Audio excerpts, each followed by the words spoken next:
Welcome to Behind the Muscle podcast. Today's guest is an IFBB pro bodybuilder. Today's guest is Martin Fitzwater. Martin, welcome to the podcast. Hey, thanks for having me, guys. Appreciate it. For sure. So, Martin, we're just going to jump right into a couple questions I like to ask all of my guests just to kind of get the conversation rolling. The first question, who are a few of your favorite bodybuilders of all time? Whew, man. So I've been following bodybuilding since I was really little, a kid, really. So there's a lot of different bodybuilders that I look up to for different reasons. I'd say as a physique that I've tried to mimic or want to mimic is more of a flex wheeler, aesthetically pleasing physique, but I've always chased the conditioning of Dorian and Branch.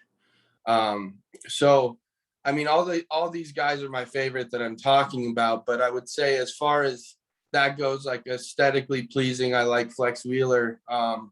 As far as business goes, I really, really look up to Jay and Branch. I think both of them showed that they could be the best bodybuilder on the planet and also have $1 million businesses. And I think that speaks a testament to being able to take bodybuilding, take the discipline and use it other places. And I think that's almost cooler than winning an Olympia title. So those guys I look up to a lot. And then I got to spend a good bit of time around Phil here, so I look up to Phil a lot too. Just in the sense of like, he started young, he came up young, and really had to fight his way to the top. And I love that. And then I really liked the mentality that he had of just coming in and really, just wanted to win, and he didn't care about anything else really. So those are probably the guys I look up to the most.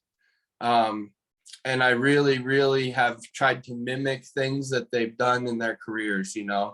I would say overall though, I don't know, man, the more time I spend with Branch, the more I realize that him and I are very, very similar, grew up very similar and stuff. So I'd say that I'm probably the closest to him. But Jay's done a lot for me and stuff coming up when I was really young. And it's cool because we have a lot in common too, as we came up being, in our early 20s and being pros early 20s and stuff like that. So that's kind of cool too. Absolutely. I want to ask you, because you brought up the business side of bodybuilding and Jay Cutler is somebody, I don't know if there hasn't been a podcast where Jay Cutler on some level, whether it's the bodybuilding side or the business side, doesn't come up with my guests, right? I mean, he's kind of the epitome of bodybuilding and business and having the best of both worlds. But in terms of, and I know you mentioned because you train out of Armbrust Pro Gym there in Denver, I know you just said you spent a lot of time around Phil, and I think Phil has been very successful with the business and bodybuilding as well. What's kind of like a piece of advice, Martin, that you got really early on, maybe from a IFBB pro, maybe from somebody else, in terms of business, the business side of bodybuilding that has really been able to help you move forward in terms of business within bodybuilding as your career continues to progress? Yeah, I mean, so a couple things, obviously, coming up, I mean, I have a different version of bodybuilding than a lot of guys got, because most of these guys that are successful in pro bodybuilding right now are in their 30s, right?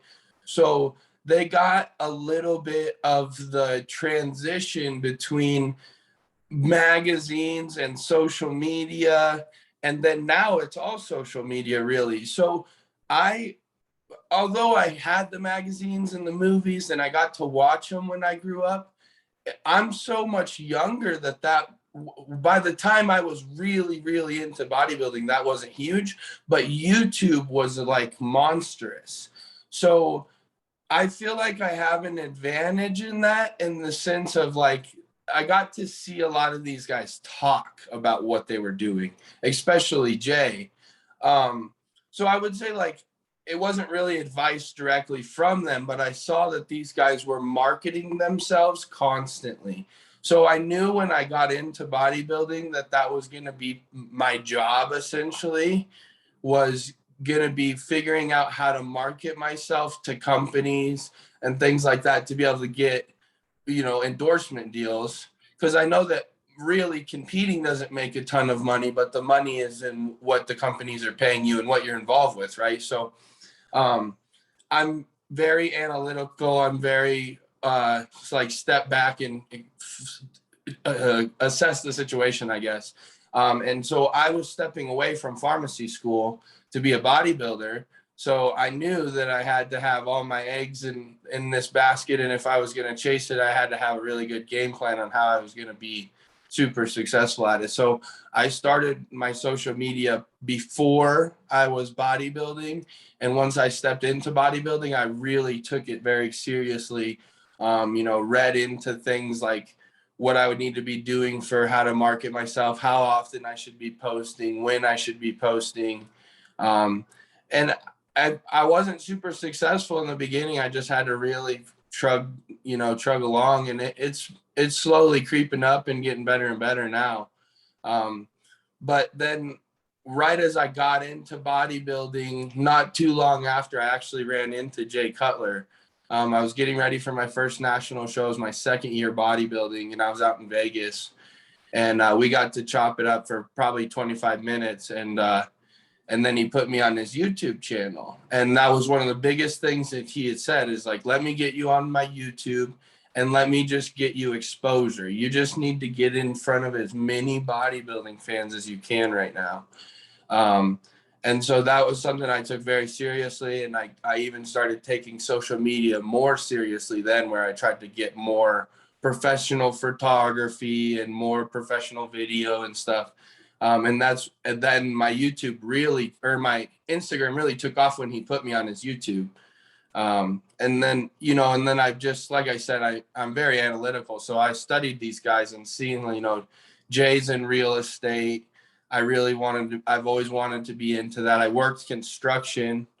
So I understand that game and saw the outside looking in, and my family owned some rentals. So I got to see the landlord side of things.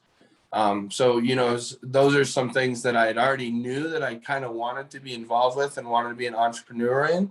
And then seeing that Jay was very successful doing that and bodybuilding early on, I was like, okay, I know that these are things that I could do or pursue business wise later on that I could be successful at. And then just, merchandise and stuff like that is always something that I've bought the Jay Cutler t-shirts and stuff. So I knew that as I got more into bodybuilding and as I grow, that will be something that I can pursue as well.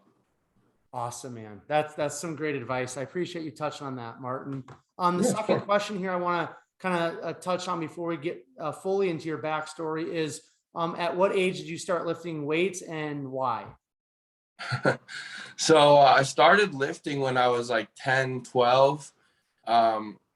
It was really because my dad was sick of me pestering him, honestly. So we started wrestling when I was 3. My family's huge into wrestling. My grandpa's a wrestling coach.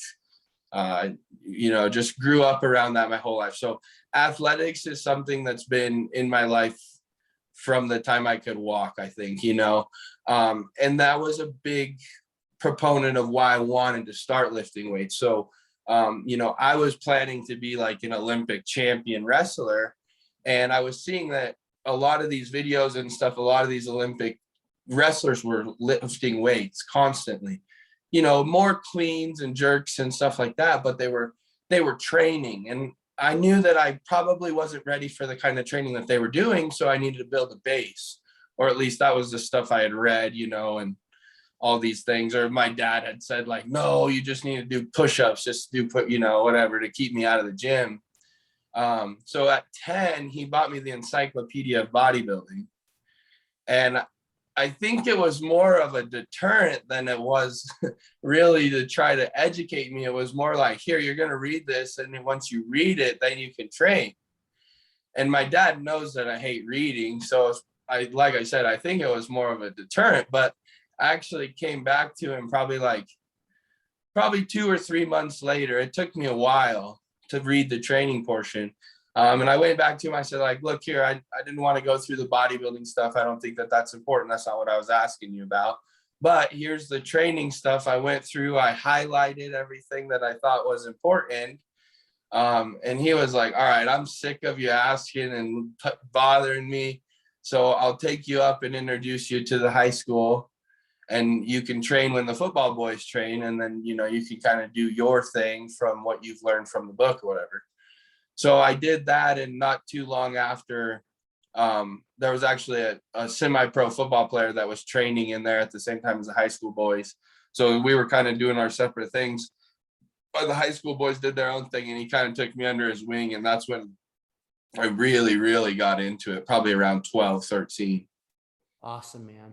So you just touched on wrestling, you touched on sports. I know from listening to a lot of different content that you put out and gas and things like that. You're from a smaller town. Just tell a little bit. We don't have to get crazy in depth, but I always kind of like to get the backstory of my guests, because it's just kind of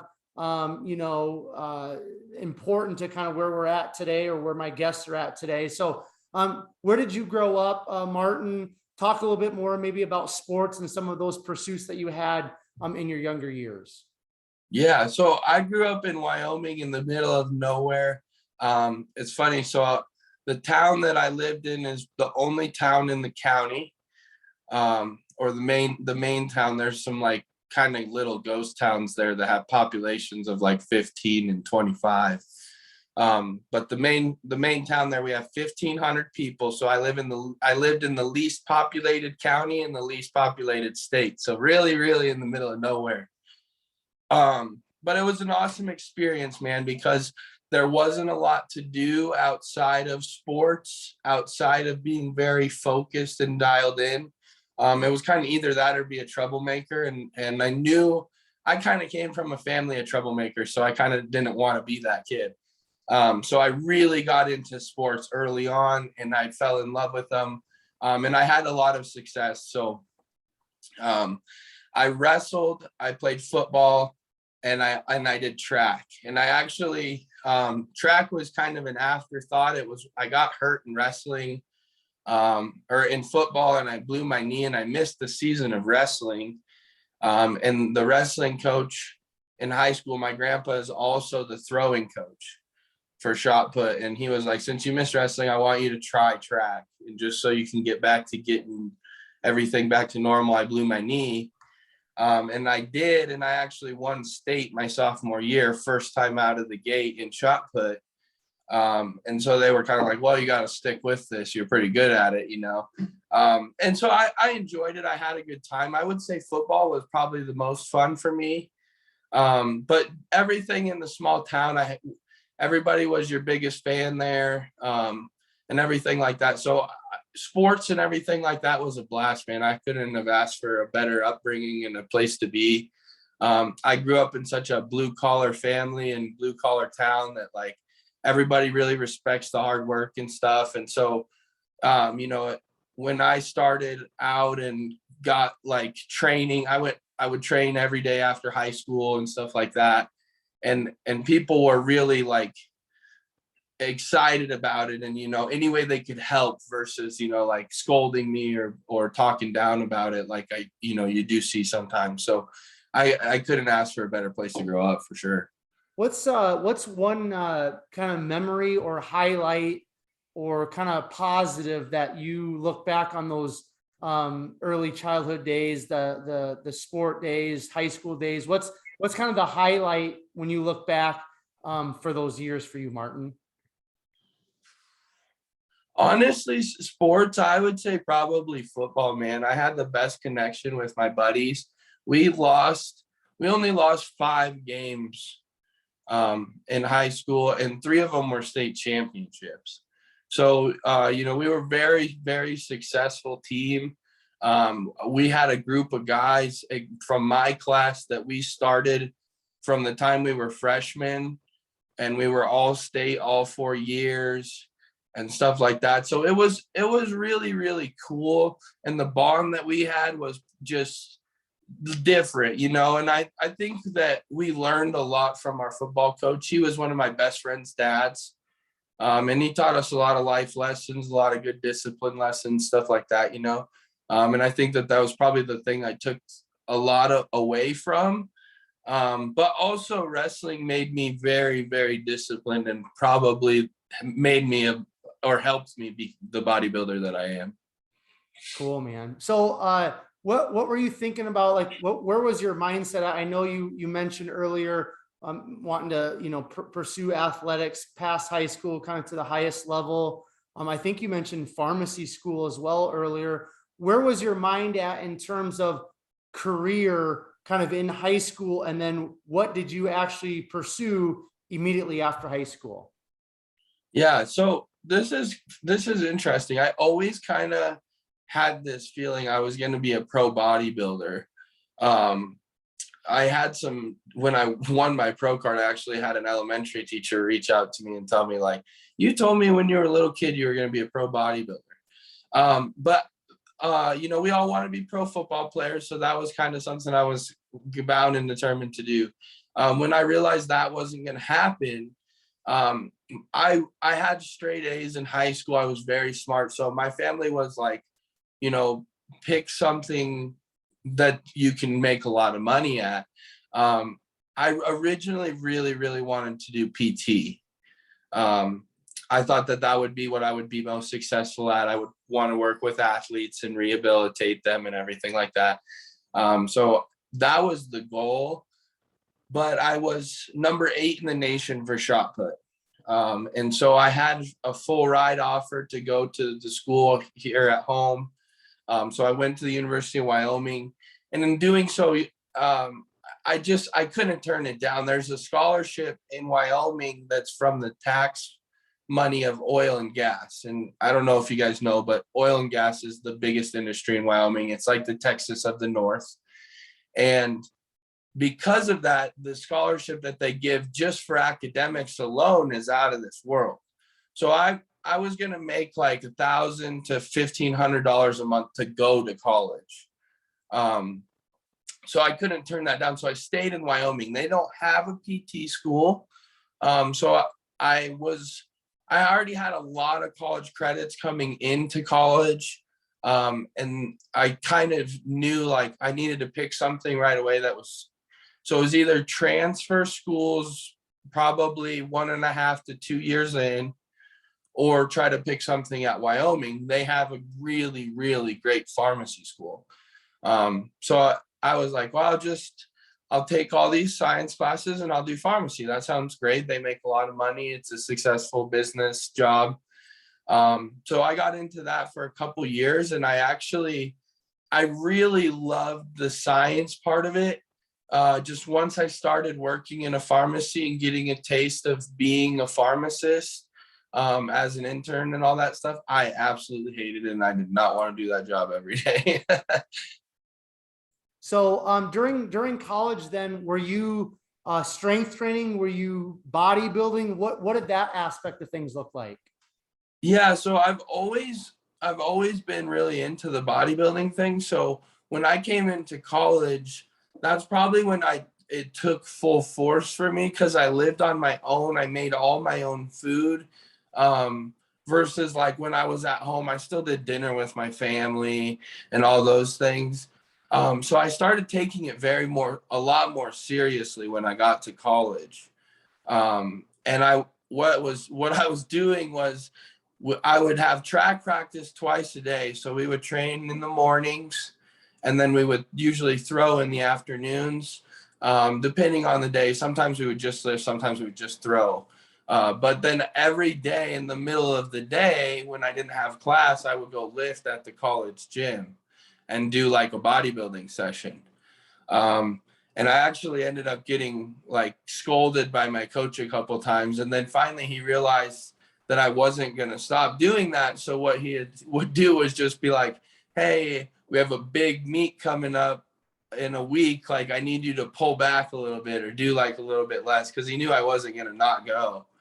But so it was just like, I was already becoming an obsession at that point, where I was like kind of where I almost wanted to do it more than track, but track was paying the bills at that point, For sure. So how did college end up for you, Martin? How did track end up for you? And then what did the post college couple of years, because you're so young, man. You're not that far removed from that time frame. But what did things look like, I guess, immediately after college?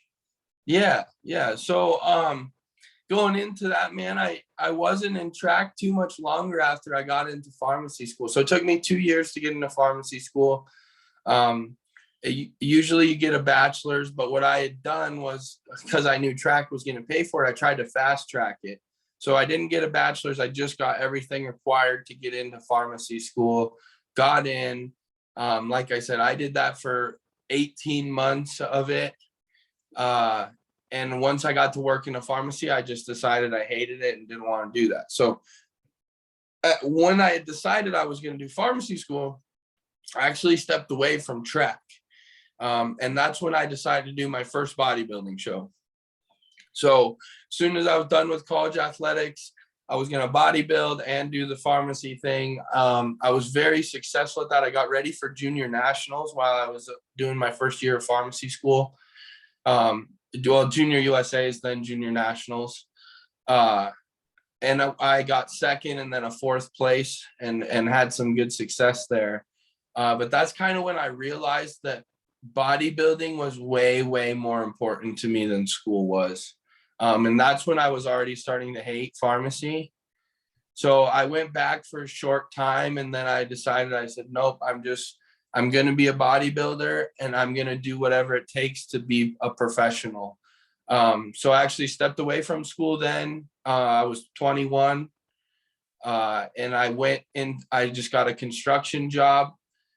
There's a 70-year-old man in this town where I was working at college that was the girl I was dating's family had a bunch of rentals and he was the handyman. And so he really needed somebody that could do the labor, but he could teach them. And I wanted to learn all that stuff anyway. So I kind of helped him take over and we really started a pretty successful business. I worked for him for about 2.5 years until I went pro, or 2 years, I guess, until I was 23.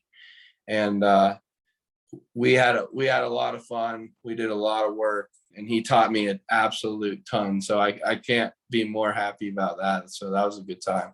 Touch on that for a minute, and then we're gonna dive fully into the bodybuilding side of things. But again, it's bodybuilding's awesome, but there's and we learn a lot from bodybuilding and through the lifestyle, but there's also a lot of lessons to be learned outside of bodybuilding, right? And that's what I love about your story specifically, Martin, is because you're so young, but in that youth, you've seemingly lived a lot of life and you've had a lot of different experiences. And that's what I want to kind of draw out of you for the listeners is that what was something, just again, kind of looking back, hindsight, during that 2 years of construction, what's something that gentleman or just that work kind of taught you? I know there's the discipline stuff and all that. You already had that, but maybe from the business side of things, the construction time, what was something that you learned from that experience, or maybe from that individual or some of the individuals you worked alongside?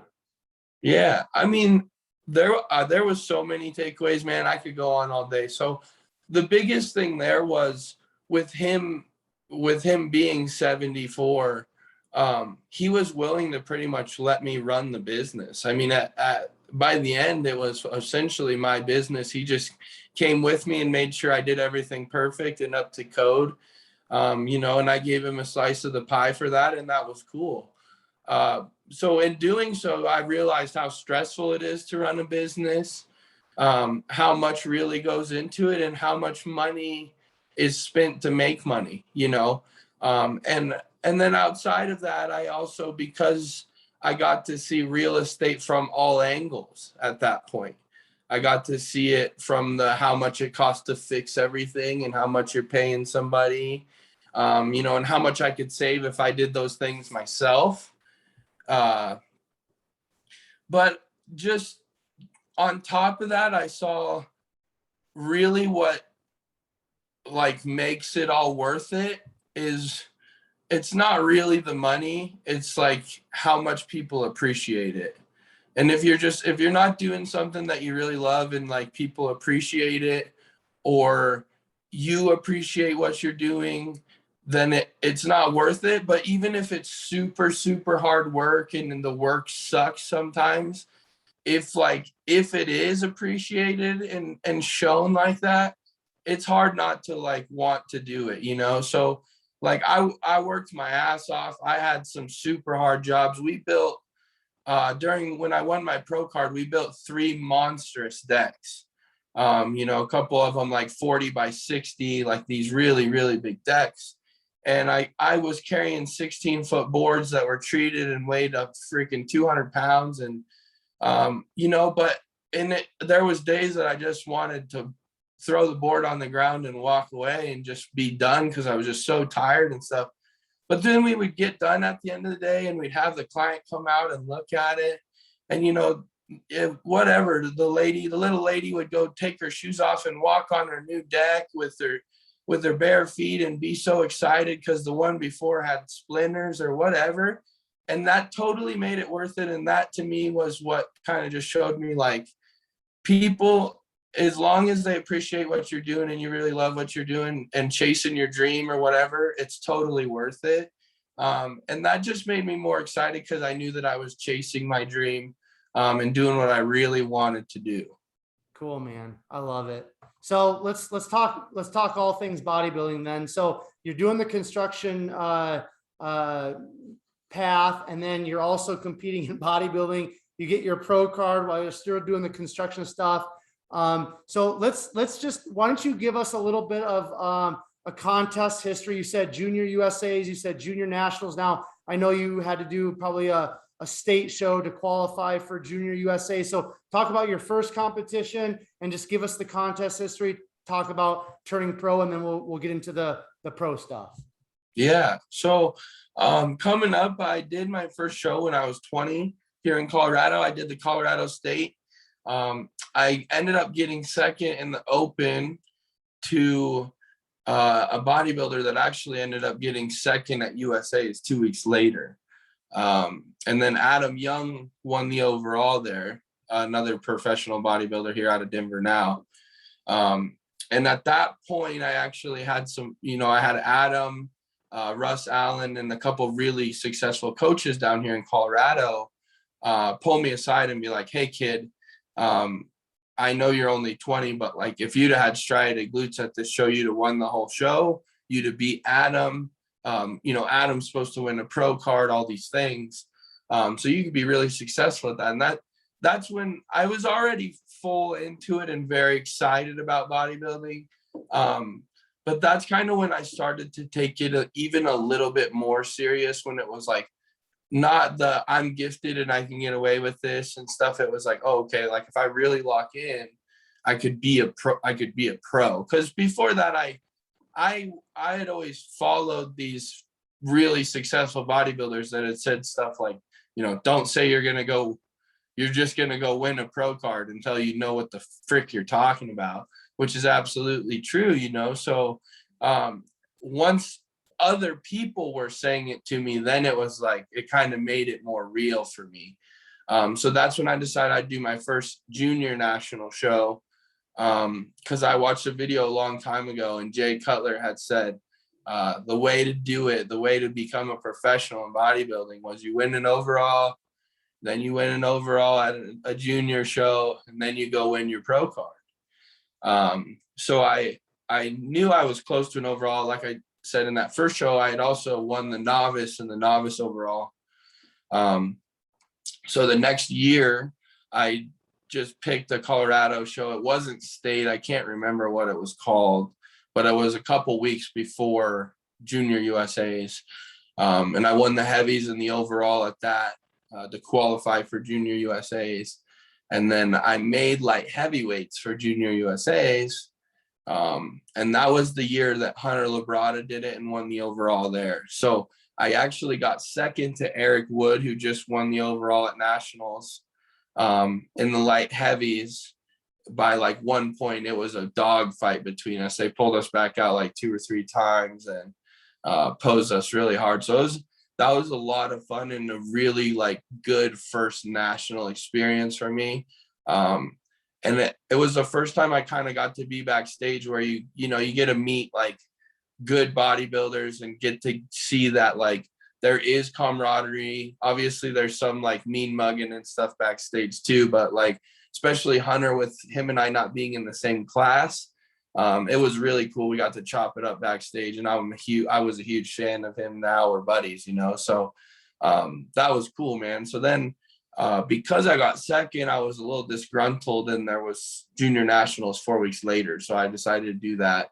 And in doing so, man, I just ran my body into the ground and looked a little bit worse at junior nationals. I was in better condition, but the muscle just looked more tired because I did a lot more cardio to make it happen, versus trying to do it. I don't know, probably could have ate into it and I probably would have done better, but I really struggled to make weight for those classes. I was probably like peeled at like 205, and then having to make light heavies. We would have to cut food like 24 to 40 hours out from weigh-ins, and really would monitor how much water I was taking in to make weight. So those were tougher classes to make. So then after that, I came home and I really committed, and I said, I'm going to do USA's next year. I'm going to take the time, and I'm going to grow, and I'm going to be a heavyweight. So that's what I did. I took the time. I went back. I won Colorado State championships. And then I went to USA's, and we botched my peak, and I ended up spilling. And that's a 2-day show. So prejudging, I mean, I still looked good. I just had so much a film of water that you couldn't see how shredded I was. So I was in 5th probably, or 6th. And then we came back for finals, and I dried up so much because I had so much time in between. And I ended up getting 5th. And then when I got off stage, Jack and a couple other judges came over and smacked me in the back of the head, and they said, hey, if you'd have showed up like that, you idiot, you would have probably won a pro card. So they were like, you should do North Americans. I think it was 4 weeks.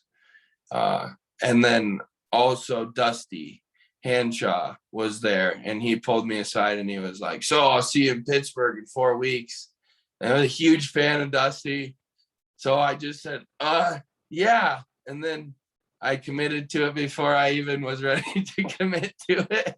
But no, I was very excited. So I did North Americans 4 weeks later, and I got second to Chuck Kitty in another 1-point decision to win my card there. So that was like a bitter taste in my mouth. And I was like, okay, I don't care what happens. I'm next in line. I got second at a pro qualifier. I'm going to make sure that I go win a pro card next year. And then we had COVID happen. And I was very lucky, man. I was up in Wyoming in the middle of nowhere. COVID wasn't even really a thing. They did shut the gyms down and stuff for a little bit. But for me, the owner just gave me a key and said, you know, go do your thing. We want you to win a card. We don't really care about the rest of it, you know? So I was in the perfect place for COVID to happen, I guess. Very, very privileged for that and very thankful. So did that until I was like 6 weeks out or 4 weeks out. And that's actually when I just made the move to Denver. So I came down here, I made a full commit. I had finally been done with construction. I stepped away. I had enough online clients that I could make it at least happen till the end of prep. And then, like I said, these guys had already had me set up for some PT and stuff with some people when I first got here to make sure that I was making enough money to pay my bills and everything and make it happen. And so then I was here for the last 4 weeks. We went out to North Americans. We got the job done. Ended up getting second to Nick Walker in the overall. And then straight back to work. Brett and I came home the next day. We flew back and went and trained legs, and went straight back to getting ready for a pro debut. So then when I had gotten home, I'd already been talked with Phil a little bit. But it was something that really, when I got back from winning my pro card, I sat down with Dylan, and he had said, hey, like, Phil called me. He said that you need to just go get your hernia fixed. It wasn't causing me any pain. It wasn't any issues. I was born with it. I had a navel hernia. It was probably the size of a quarter. Like I said, it wasn't even causing any issues, but aesthetically, it's not as pleasing. And Phil, like he said, that's what his was. And then it kept opening up and got bigger, and it was going to cause more issues. So he said, just go get it fixed while you can. And I had a slight little bit of gyno, and I want to get that out as well. So I went and we trained really hard. I had a really nice rebound out of North Americans, got healthy, went into surgery. I did that, I think in February. And I came out of surgery, I think I had 18 weeks until the show. So I had a 6-week recovery. Maybe it was 20 weeks. So I had the 6-week recovery and then about 14 weeks for the actual show. Yeah, so I did that both at the same time, and no chest training for full 6 weeks, no abdominal straining for 6 weeks, but I started training at 14 days. I was going to lose my mind if I didn't. So I went back in, I did some pump sessions, I did some arm sessions, I did some leg stuff without getting my blood pressure too high for the first week and a half. Then once I hit about the 3-week mark, I started actually training, wearing a belt, just staying away from certain movements that weren't core bracing or, chest oriented, and got healthy. I wouldn't say that it was ideal. I wouldn't recommend anyone getting hernia surgery 16 weeks out from a show, but you can do it and make it happen. So at that point, that was kind of where I was before a pro debut. Excellent. Now, before we get into the pro debut, I want to go back to a couple of things. Where were you because I know you're from Wyoming, and I'm actually located right now in Iowa. I'm in a town, my hometown, of less than 5,000 people. So I understand kind of being in the middle of nowhere. The biggest city we have to drive an hour away, and the closest Walmart's 20 miles away. So I kind of get all that, but yeah. Where were you actually training at? I know you said you knew the owner of a gym. He let you train up there in Wyoming during COVID last year, but how close was it to your hometown? Did you have to do a bunch of traveling? What was kind of the setup like with the gym? That was where I went to college. I was still staying in that town from working construction with that old man. He was just right there in that town, and I stayed with him and worked and had a house there and everything. And then I just built such a good relationship with the gym owner there, because there was a good college gym on campus. But obviously, we all know, if you've ever been in one of those, what kind of zoo and what kind of craziness goes on in there. Or, people are trying to flirt or whatever. So I was very into bodybuilding when I was in college, and I had a very big presence on campus because I was the athlete and I was the big guy on campus. So I was able to bring a lot of business to the gym once I transitioned over to his gym, Laramie Fitness. And he's a huge bodybuilding fan, ex-bodybuilder, had followed my career and was very involved. So when the time came, he was like, I know you're chasing your pro card. I know you're getting ready.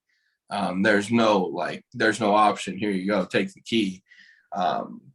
but again, like you said, I don't think if I was in any place much bigger, that would have been able to happen. But that being said, it wasn't like he was really breaking the rules, because there was nobody in there when I was in there, except for my girlfriend, who was there to spot me and everything like that, and so it wasn't like, I was in somewhere that there was a bunch of people and all these things. So, it was a perfect environment, like I said. Awesome, man.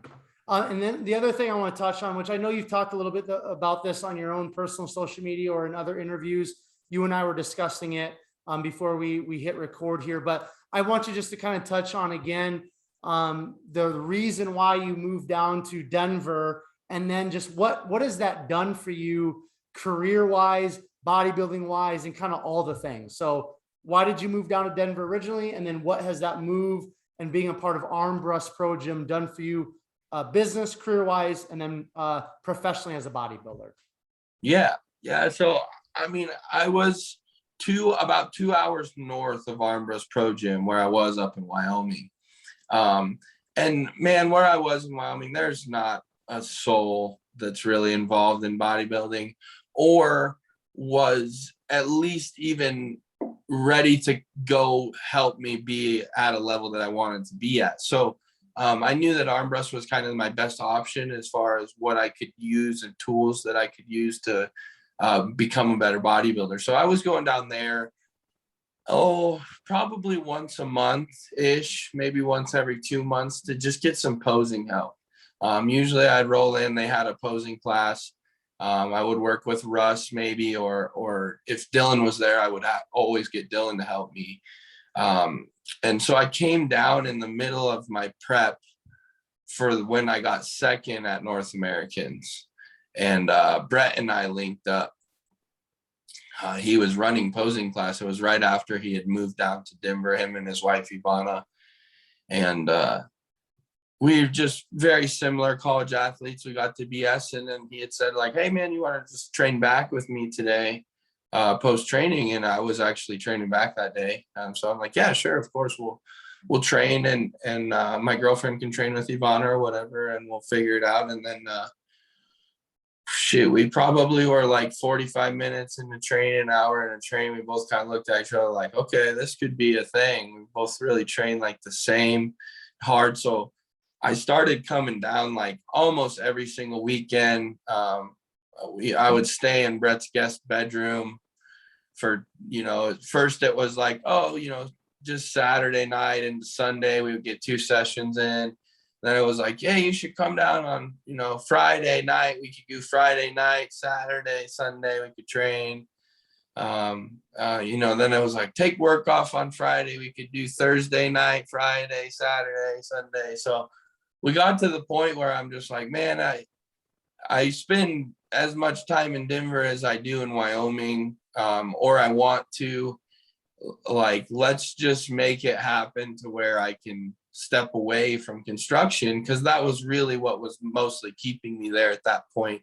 The girl I was dating was done with school, and we were ready to go somewhere else or whatever. So I was like, all right, let's do it. So like I'd said, I got to the point where we were about 4 weeks out from I trained like that, and then we got 4 weeks out from North Americans, and made the full trudge down here, and got ready for the last couple weeks here, which was best thing could have done.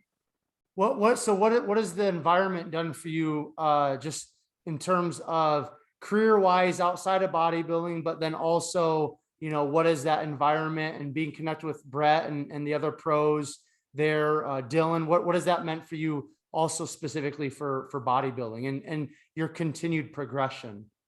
Yeah. So man, there's so much to be said about the gym. Realistically, it's just there's just something about the place. But one, Dylan will do anything in his power to help us be successful as pro bodybuilders out of the gym. So the biggest thing there, I would say, is like, we want a piece of equipment, we ask for it, he'll find a way to make it happen if he can make it happen. we ask if we could train late or after hours or whatever, he'll make it happen. He loves bodybuilding and he loves us guys, and he'll do whatever it takes for us to be successful, which is really, really cool. And there's a lot of takeaways from him as far as business and being successful in bodybuilding that I've already got to see and follow along with, but then also too with that is, I'm sponsored by Gas, and that was all due to the gym. They came out and did a big visit out there. And I actually happened to be there and meet them the first time that they came out. And because of that, opportunities arose. The owner saw how much progression we had made over a year and was very excited to have Dylan bring us down to Dallas and meet him. And once he got to meet us, he brought us on the team and stuff like that. So opportunities with company have arose because of it. When I was prepping for that North Americans that I got second, that's actually when they came out and we met the owner the first time. And I got to have Branch Warren look at me. Like I said, he's one of my favorite bodybuilders of all time. So I've got the opportunity to meet my heroes and sit down with Phil there and get to talk with him. And so man, the opportunities that it's arisen are just wild. I could go on for days, but just to go into that too, is just what Brett and I have done together is really cool. And we've had a lot of success together and it's been a lot of fun. And we're just two buddies having a good time doing what we love, so that's made the success easy down here. And really it hasn't even felt like work. It's just having fun and doing my thing with my friends. Awesome, man. I love it. And for the listeners, Dylan Armbrust will be a guest on the podcast later this week. So if you're listening to this, make sure you check that out. He's an awesome guy. He's been a guest on another podcast that I had, and I've been to Armbrust Pro Gym because I used to live out there in the Denver area. And I myself can just speak to that it's an amazing community. It's an amazing environment. It's an amazing gym. Dylan's a first-class individual. So I just wanted to put that out there. I want to kind of start heading towards the finish line because we've already been going for almost an hour, which it doesn't feel like that at all. I want to be respectful of your time. I do want to ask you this, and then I want to touch on your pro debut because I followed you on social media for a while, and I know you kind of always post your sponsors after your posts, and then coached by this person and some of the other stuff. Now, I noticed in the past you had a coach, and then I've noticed now that it says coach yourself, right? So yeah. What was, and I asked this a lot to the IFBB pros that I have on the podcast, Martin, because I want the listeners to understand there's different ways to do bodybuilding. There's different ways in terms of, getting a coach right away, maybe getting a coach after, 2-3 years of competing. Everybody's kind of got their own philosophy when it comes to that, especially you professionals. But I noticed in the past you had a coach. I noticed now that you coach yourself. What was that transition? What is the why behind that transition? Yeah, so I had a bodybuilding coach from the time I started. I actually linked up with Nelson from the time I got into bodybuilding, committed to my first show. He was the guy that kind of has done everything with me. So we came up together. We won my pro card together. Amazing coach. I have nothing but great things to say about Nelson. Honestly, he's my best friend on the planet. Still talk with him almost every day. Honestly, the only reason that I chose to coach myself was one, I honestly wanted to see where I was mentally and what I was capable of, see where I was as a coach and my ability. But also there's a certain point at which you get in bodybuilding where I don't think someone else can't teach you anything more about your body than you already know. And this is something that I sat down, and this was a very, very hard decision for me because Nelson, like I said, is one of my best friends. And I didn't really even know how to tell him that I wanted to just try it on my own. But the biggest determining factor for me probably was sitting down with Branch. And Branch coached himself for 90% of his career. He let George help him a little bit at the end a couple times. But the thing he said, even if this is the only one-time deal, and maybe the one-time deal shouldn't have been my pro debut, but we'll get into that when we talk about it. But he said, even if it's a one-time deal, he said, you will learn so much about your body when you're doing it on your own, and you have to analyze everything more than you ever have before. He said, you will learn so much that even then you can take a lot of things away from that and give it to somebody else for them to be a better coach next time, even if you go back to Nelson.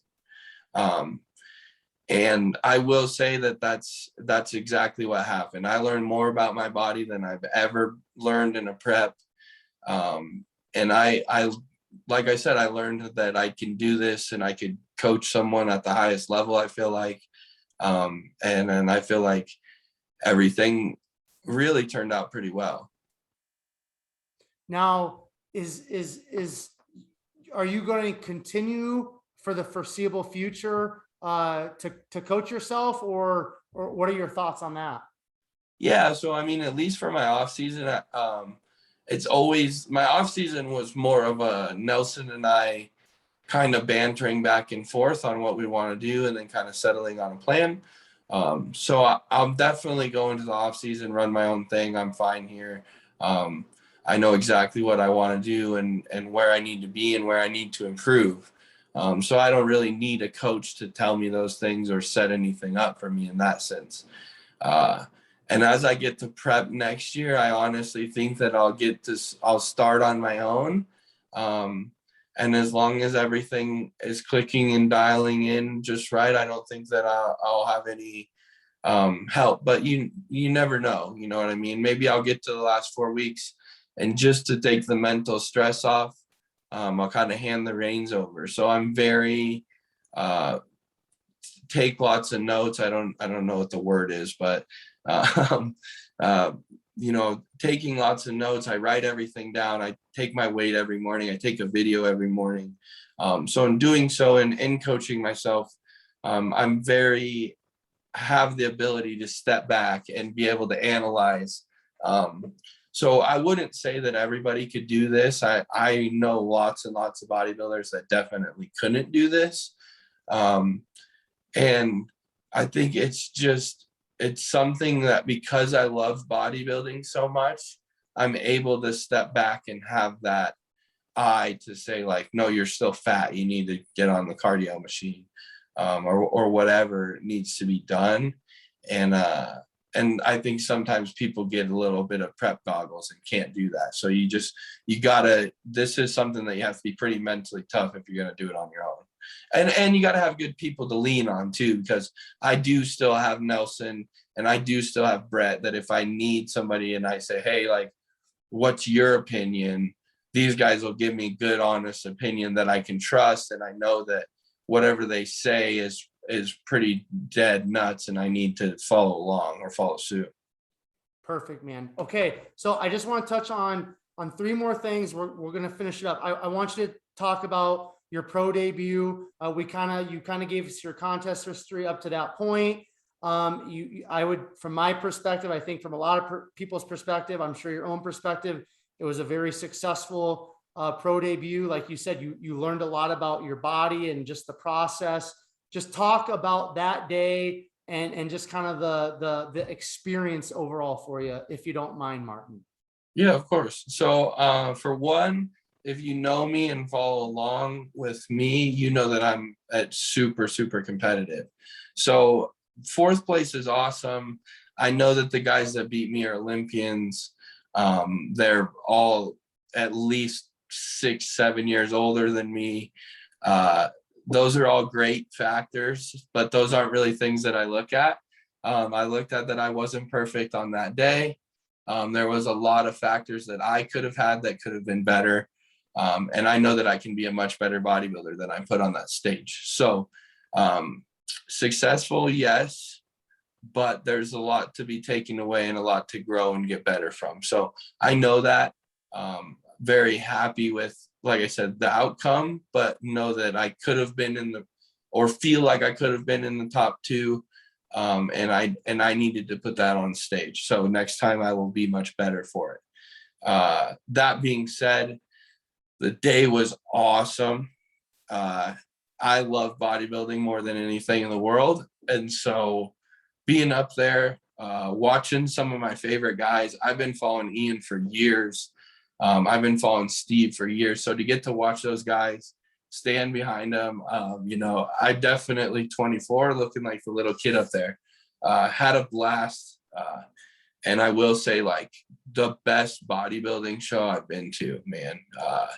That Freddie and the Battle Up Productions did such a great job with the show and putting on something really incredible for the fans and the bodybuilders. The day was just awesome, man. And I just tried to soak it in because I know that you only get one. So it was a really, really cool day, really cool moment. We have a crazy YouTube that my camera kid made of the show day that really kind of lets you feel and live in the moment. And it was cool. It was a fun experience, man. It was definitely the first bodybuilding show that I got to soak it all in, and it wasn't so much worried about, like, I have to win my pro card or this or that. What was the kind of the most surreal moment of your pro debut? Kind of what was that thing where it's like, dang, like this is crazy right now? Like what was that moment? Is there a moment or two that you can think of right now? I think coming out for the first time was really big for me, especially because winning my pro card the last time I was on stage, there wasn't even a crowd. I was in a tent with 7 judges in front of me, and that was all I got. A couple photographers, you know, so to walk out there the first time and it was sold out, it was a packed house, and to just look out there and see an entire crowd full of people was awesome, man. That was so cool. So that was super exciting for me, just to get to be in that moment and get that feeling of like, yep, you're a pro bodybuilder. It's a pro stage. All these people want to see you. And then I wouldn't say like the first call out or anything was surreal, because I really expected that. I mean, we went into that show expecting me to win, you know, so and that's what we trained for. So I don't think that was really surreal. But then I will say that when we were done, and they were writing checks, you know, I got a check for the first time ever from bodybuilding. And to say I made some money from it was pretty surreal. Kind of, you know, it's just a weird feeling. It's like, man, I spent a lot of money on this sport to finally get a little back. It was nice. Awesome, man. All right. So the last thing here I want to touch on with you, Martin. How important is it to take time off from competing in order to progress within bodybuilding?